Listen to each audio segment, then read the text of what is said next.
अस्सलाम वालेकुम students, I hope आप सब खैरियत से होंगे, अल्लाह पाक की हिफ्ज़ अमान में होंगे। अच्छा तो स्टूडेंट्स, कल 17 अक्टूबर थी तो मैं लाहौर गया था। 16 अक्टूबर की रात को मैं यहाँ से रवाना हुआ लिया से लाहौर, और फिर 17 अक्टूबर को सारा दिन लाहौर में गुज़रा।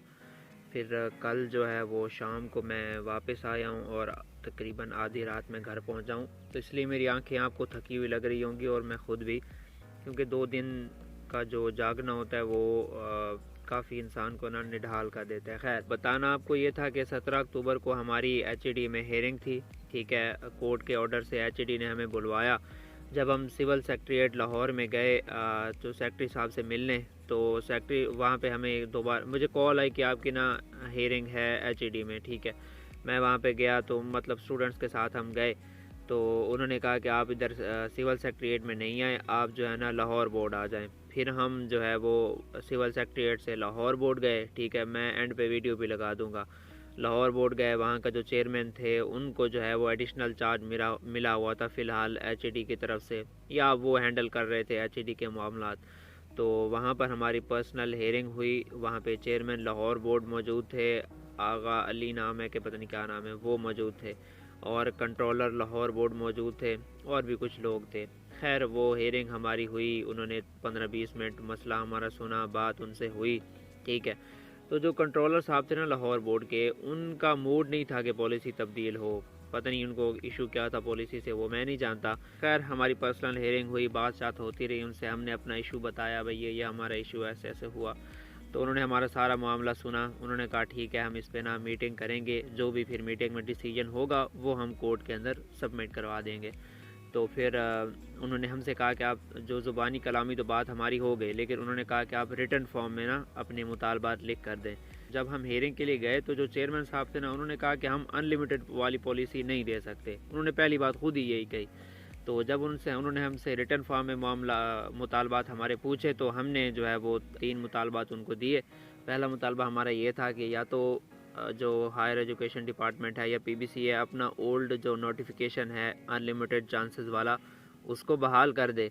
अगर पंजाब बोर्ड ऐसा नहीं कर सकता तो जो पूरे पाकिस्तान में पॉलिसी लागू है 4 साल में 8 chances without any other restriction, तो वही पॉलिसी हमें दे दी जाए, 4 साल में 8 चांसेस। और तीसरा हमने ये लिखा कि अगर इन 2 पॉइंट्स को भी पंजाब बोर्ड नहीं मानता तो जो आपकी जो अभी पॉलिसी है 2 साल में 4 चांसेस, इसको ऐसे ही रहने दें। अगर आप रहने देते हैं तो ठीक है, अगर आप तब्दील नहीं करना चाहते तो 2019 और 20 और 21 के जो बच्चे हैं उनको 2024 के सेकंड एनुअल तक इम्प्रूवमेंट करने के चांसेस दिए जाने चाहिए, 2 चांसेस। ठीक है, ताकि 2019, 20 और 21 के बच्चे जो नहीं कर सके इम्प्रूवमेंट, वो जो है वो अपनी इम्प्रूवमेंट कर लें। हमने बस ये 3 मुतालबात उनके सामने रखे। कुछ और भी चीज़ें थी जो हमने उनको बताई, वो खैर बताने वाली नहीं है आपको।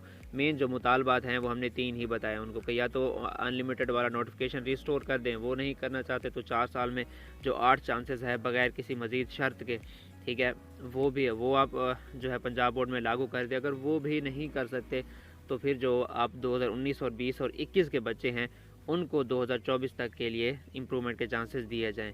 खैर, उन्होंने फिर हमारी ये रिटर्न फॉर्म में हमसे ले लिया। उनके आपस में कुछ फिर बाद में मीटिंग्स भी हुई, काफ़ी लोग बैठे हुए थे, हम भी तकरीबन 4-5 घंटे वहाँ लाहौर बोर्ड में रहे। उसके बाद हम फिर बोर्ड से वापस आ गए। ठीक है, अब वो मैक्सिमम 1 वीक लेंगे। ठीक है, कि 1 वीक के अंदर वो जो है अपने सारी मीटिंग्स करके अपना जो भी आंसर होगा, फाइनल आंसर, वो फिर कोर्ट के अंदर सबमिट करवाएंगे। तकरीबन 1 हफ़्ते के अंदर वो कोर्ट में अपना जवाब देंगे, भाई इनके साथ हमारी हेयरिंग हुई थी, फिर हमारा ये फ़ैसला हुआ था, इन्होंने ये मुतालबात रखे थे, फिर हमारा ये जवाब है। अब वो जो कोर्ट के अंदर जवाब जमा करवाएंगे, अगर वो जवाब सेटिस्फाई हुआ हमारे लिए, यानी कि हमारे मुतालबात में हमें कुछ फ़ायदा उसमें नज़र आया, तो ठीक है, खली वली हो गया जी, वो अपने काम में और हम अपने काम में। इम्प्रूवमेंट, हमें तो इम्प्रूवमेंट के चांसेस चाहिए ना। ठीक है, तो वो अगर मिल गए तो बात ख़त्म। अगर ना मिले, उनका जवाब मतलब जो वो जवाब जमा करवाएंगे वो सेटिस्फाई ना हुआ, तो इंशाल्लाह फिर उससे को देखते हुए हम अगला डिसीजन लेंगे। अगला डिसीजन ये होगा कि हम उनका जो जवाब होगा कोर्ट के अंदर जमा होने वाला, उसको हम जो है वो उस पर एतराज़ लगाएंगे, या हम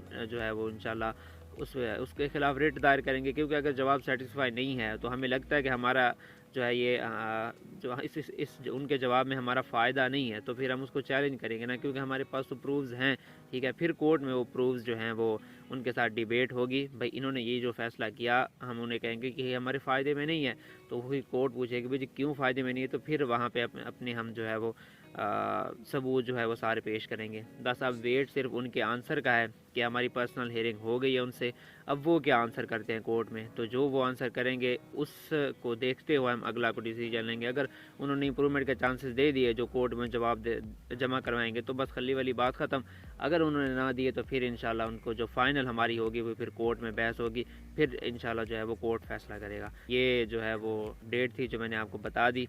बाकी वीडियो एंड पे लगा देता हूँ कि जो हम लाहौर बोर्ड में गए। अस्सलाम वालेकुम। ये देख लें, इधर आया हूँ मैं लाहौर बोर्ड, ठीक है। इंशाल्लाह उम्मीद तो है कि आपका काम बन जाएगा, अल्लाह खैर करे, दुआ कीजिएगा।